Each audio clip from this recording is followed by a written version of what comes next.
I received a large corporate order of 200 cookies in under 2 hours. Let's see if I can get this finished. Before I start baking, there are a couple ingredients I need to prep. One of them is butter. I need about 2 kgs worth of butter. The butter is roughly cut into slices before I put them inside a container. In my sugar cookie recipe, especially my vanilla one, all of the ingredients are weighed, so prepping the butter into slices just makes it a lot easier to use. I received the artwork that my customer wanted to use on the cookies. I'm adjusting them to a higher resolution and editing them so they fit on the cookie. This is the printer that I use to print all of the edible images onto the cookies. This Canon printer was brought specifically to print the edible images. It has edible ink inside and edible wafer paper. For this 200 cookie order, I need 25 pages. Each A4 page can fit 8 stars. Before the stars can be cut, I create a template for it to cut around. I then feed the A4 papers to my Cricut Cut cutter. Once the template is made, the Cricut Cut cuts around automatically and just makes your life a whole lot easier. For this order, I'm making the dough in a few smaller batches instead of one huge batch. It takes a little longer, but it's much easier to work with and keeps everything consistent. Once the stars have been cut out, I transfer them to a separate part of the bench before adding them onto the trays.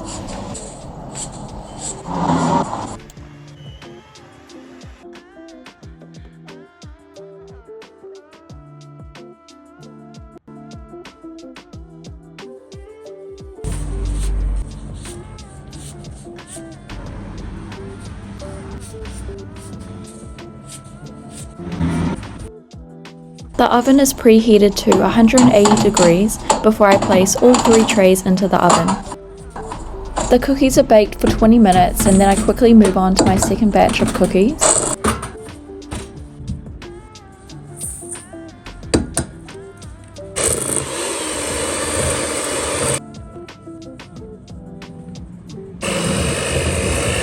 The first batch has finished baking inside the oven and I have left them to cool for about 5 minutes so they're easier to touch. But they are not cooled completely, so I just take them off the tray and put them onto a wire rack. Then when all the trays are clear, I add on the second batch of cookies onto the trays to bake for another 20 minutes.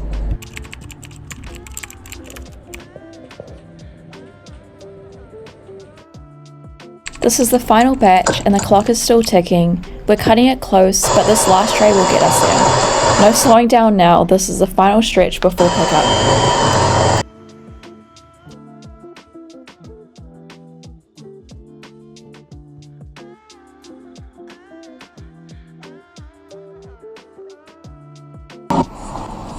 The final batch of the cookies are placed onto the tray to bake for 20 minutes and then are placed onto the wire rack to cool.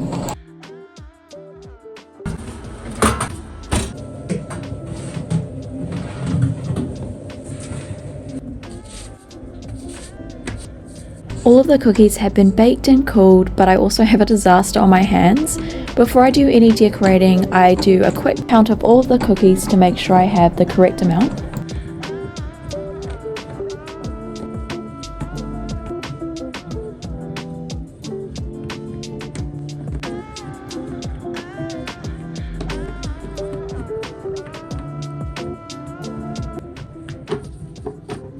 I'm just transferring all the cookies inside a container so I can clean the kitchen and get all of the decorating stuff out.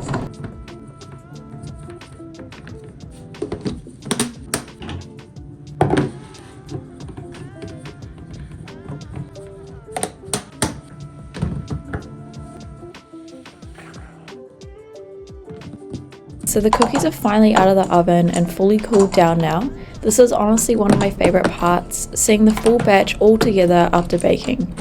I'm just going to start laying them out on the table and spacing them out so I've got enough room to decorate everything properly. I add on some sugar syrup on top of the cookies before actually pasting on the fondant and the edible images. This is used to hold down the fondant and it actually works really well by sort of binding the two together. During the decoration process, I have all the cookies laid out on one bench, and on a separate bench I have the fondant, icing sugar, rolling pin, and everything that goes into making the fondant toppers. So once I've cut out the fondant star toppers, I then transfer it over to the bench where the cookies are. I place them on top of the cookies and then I add a little bit of sugar syrup on top. I use my brush to sort of make it tacky so it holds the edible images easily. I continue to do this for the next 200 cookies, and I'm also placing the edible images on top and using a bit of pressure to make sure that they stick down.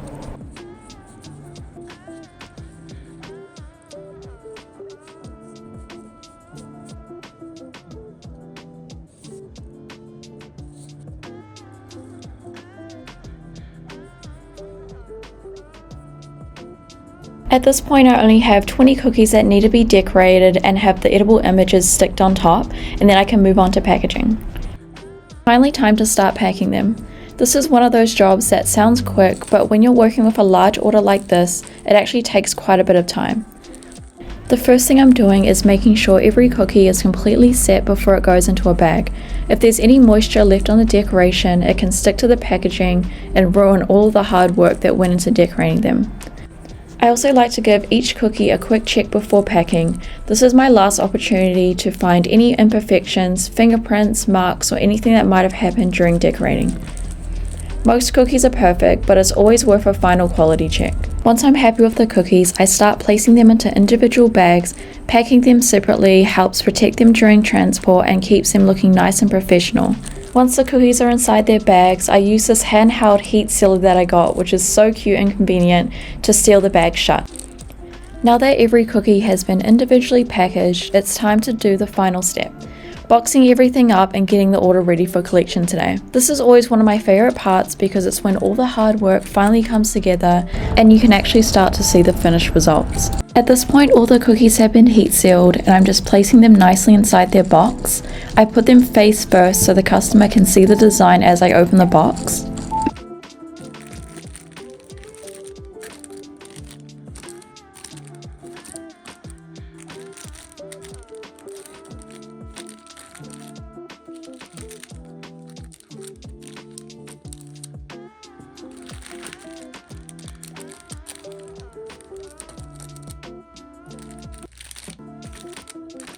I also decided to put some brown shredded paper on the gaps next to the cookies so that they don't slide around during transport, and it looks a little bit nicer too.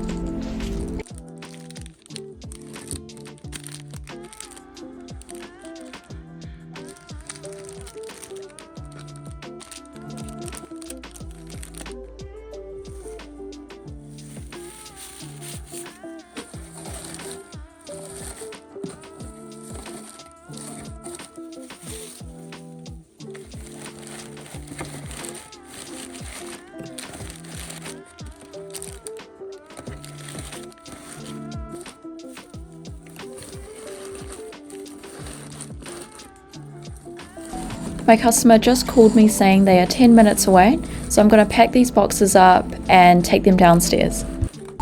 I did not show me handing the customer their order for privacy reasons, but they have received them and they were happy with them, and I really enjoyed making this order because it's something different than what I usually do. I haven't done a star-shaped edible branded cookie before, so it was a fun little project. If you made it this far, thank you so much for watching. I have a ton of corporate orders coming up and I'll be filming the process again, so I look forward to seeing you in my next video.